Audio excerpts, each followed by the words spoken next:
menaces d'empêchement, tout ce qu'il faut savoir. Tinka Roberto s'est prononcé sur la demande de déchéance émanant des parlementaires. Ce député de Saqqara, affilié au groupement politique Mapar de Andrazuil, a souligné que cette requête est une sorte de réponse à la menace de dissolution de l'Assemblée nationale. Le pouvoir exécutif n'a plus confiance aux députés et les députés lui rendent la balle.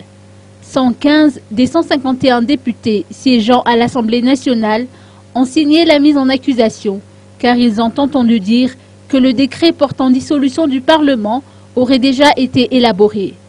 Le groupement politique Mapar soutient l'initiative des députés, a précisé Tinka Roberto. Qu'importe si les députés arrivent à leur fin, cette requête devrait amener chacun à réfléchir, a-t-il conclu. Les motifs invoqués pour justifier cette requête concernent la violation de la Constitution.